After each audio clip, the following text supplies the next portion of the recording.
Now, before we bring in our first guest, I want to go to yesterday's press conference from head coach Dave Rose when he said the following.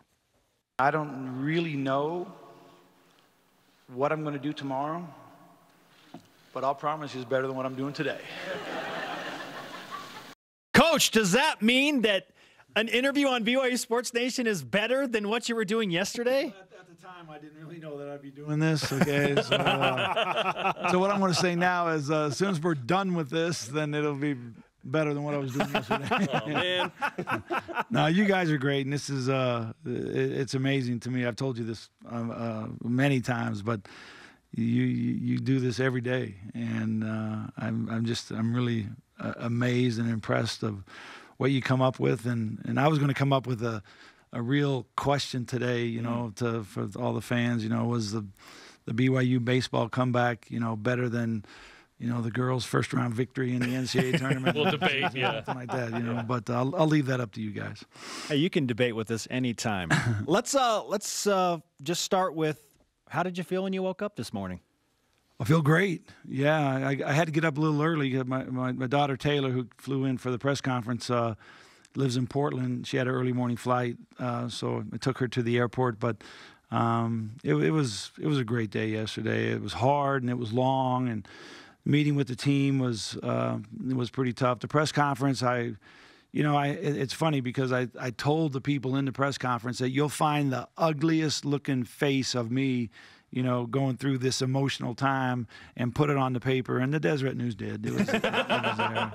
You know, I tried to challenge them not to do that, but they still went ahead, and some editor back in the back just looking at pictures goes, "This is the one we want. Yeah, let's get them looking all messed up." You know, BYU Photo took some good ones. Yeah, there were some good. BYU was really good. Yeah, they were. Jaron does a great job. Describe to us after the West Coast Conference tournament, kind of the process of coming to this decision. Well, you know, that was an interesting week after the tournament. We kept practicing because we didn't know, you know, what was going to happen as far as you know, the postseason was concerned. And those practices were pretty light, the first couple, and then we got into where the guys one day really got after each other, and it got really, you know, competitive, and then we kind of broke it down with some individual skill work to finish it off. But that Saturday when we let them go, you know, just told them that, you know, hopefully that things will break right, and, you know, we'll get a chance, because we were right around that number to maybe be the last one or two teams in. And then a few of the number one seeds lost in their league, and that took some spots for us. And then when it broke, you know, with San Diego, I think that was kind of controversial. You know, Kyle Smith called me on the phone that night and was going off on everything and wanted to know what I knew. And, you know, but Kyle got beat by San Diego twice. Kyle had beat us twice. We beat San Diego twice, and then they beat us good in the tournament. And I think what it really came down to was the you know, the committee decided to go with the team that was playing the best at that time. And San Francisco had lost 4 in a row. We'd lost 3 out of 4. San Diego had won 4 out of 5 or some crazy number. So, and they took off to Memphis and played a really good Memphis team and got beat. But when all that happened and came down, what really your focus becomes the next team, okay, your next season. It was interesting how last night at our banquet, President Worthen was talking. He said, okay, the next season starts now, you know, as everybody walks out of the room. And, you know, for us, that's where we were right when we didn't get selected to the NIT, and then we knew that we weren't going to participate in the other 2 tournaments, that, okay, this is the next season. Let's go. And everything that came through my emails, through text, through phone calls, through conversation, I just really felt disinterested. And then you got to really say, well, what am I feeling? Am I tired, or am I frustrated with, you know, in my mind, my body tired? And then you really search into what makes this thing tick, and that's what I consider to be my coaching soul. And I just had to be honest with myself that, hey, it's time. So Cheryl and I had a real serious talk on Tuesday of that week that this is what I wanted to do, and this is what we needed to do. And went in and talked with the administration, and they were on board, and here we are. So. Did you resist that at first? Because you've been doing this forever, and suddenly you're feeling this. I didn't feel to resist at all. I felt like there's so many player personnel issues that you deal with right at that time that I just was kind of numb to that, instead of having a real opinion of what I felt like the guys should do or what we should do. I had conversations about guys who were thinking about transferring or not transferring, and I just felt kind of aloof to that. Yeah. And so, I knew, like I said yesterday in the press conference, you can trick yourself if you want, but you really, when it's just you know how you feel, and you can't trick that feeling. That feeling's there, and it was time. And I've had 10 really good years since I was diagnosed with cancer, and I think that I never want to play that card in this conversation, but there were.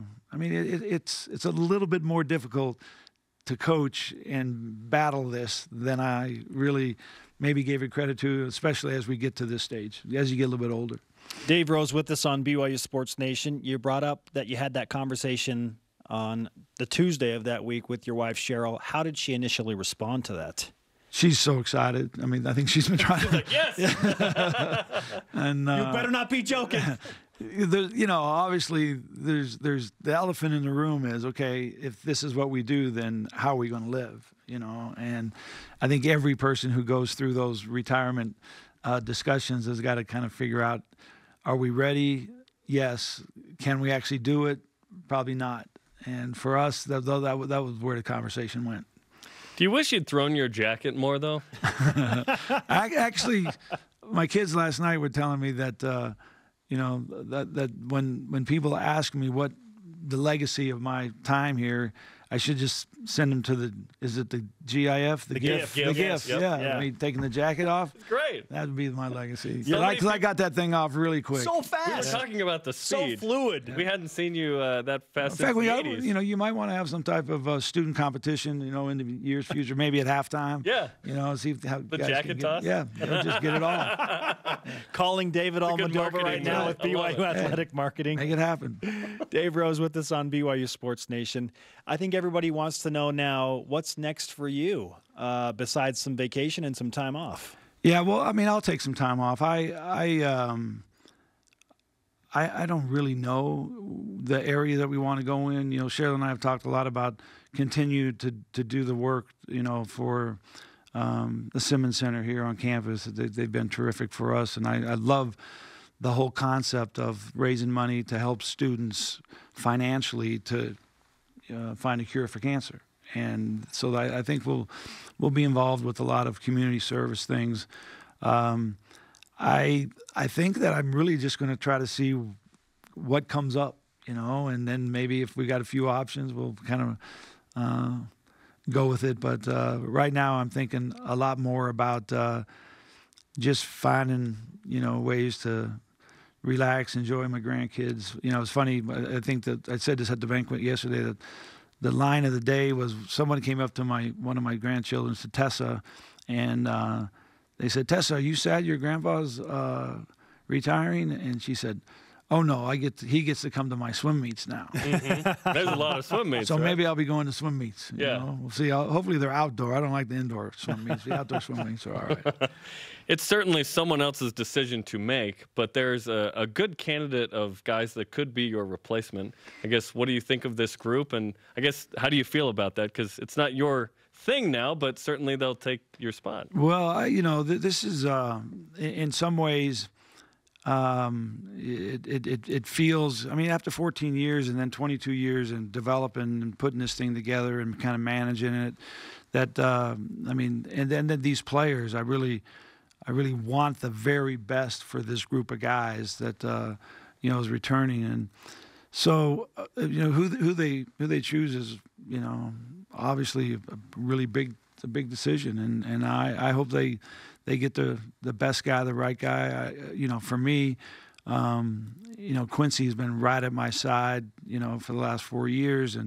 He's a guy that is the interim coach right now, has a real relationship with the players. I know for a fact that he would do a tremendous job. ADs they have a lot of pressure on them when they're going to hire a coach, because there's two things that are really important. One is to excite the fan base, and then get a guy that in February's got a really good team. And to find that guy, there's a lot of it's like recruiting. You think you got your guy, and you think he's the one that's going to come in and be the guy, and then in the middle of the season, he can't make a basket, or you can't make a pass without turning it over, and you realize that we need more time. And sometimes with coaching decisions, you don't have more time. You need a guy right now, and that's how I feel about it right now. I hope we can get a guy that right now can come in, relate with these guys, and then move the needle forward. You're always welcome to be an analyst with us on BYUtv, right? When you start to get that itch, Cleve needs some help. He needs another guy in here to analyze things. No, I can't say never, but right now I have no interest at all in analyzing what someone else is trying to do, because I realize I understand how personal that can get at times.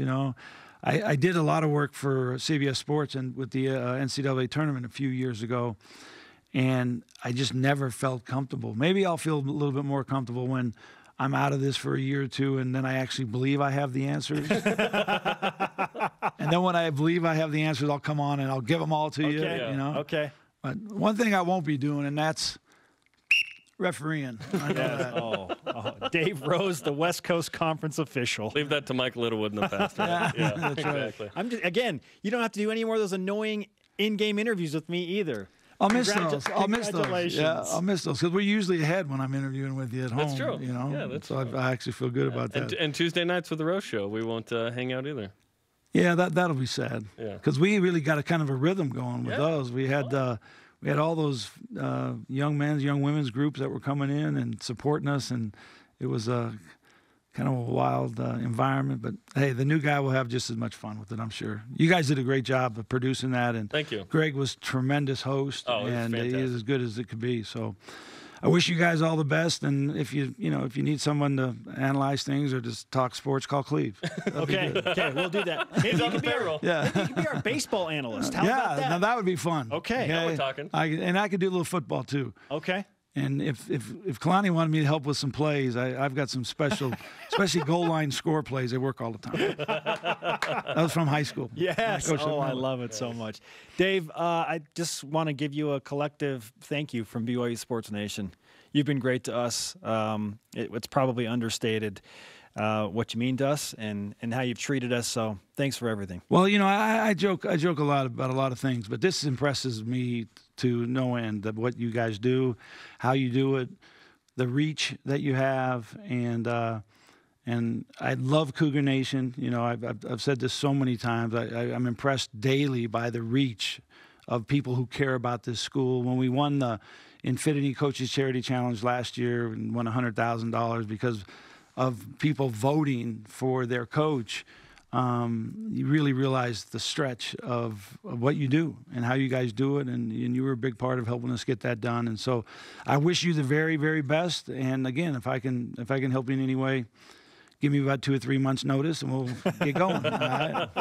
And we'll see you at the Rex Lee run, I imagine. Right? Absolutely. Yeah. We're going to be there. We'll be there. That'll be April 13th. Yep. It'll be a fun time. Have our players there, and look forward to a fun day of raising money for the Simmons Center. Okay. Well, awesome. You've given us some great memories, Dave. Thanks, we guys. really appreciate it. And you got Jerem's head shaved 3 years. Oh, that was awesome. Yeah, with some bad shave. I mean, whoever brought the shears in. Literally sheep shears, by the way. Those weren't that good. Luckily, you played well. Yeah.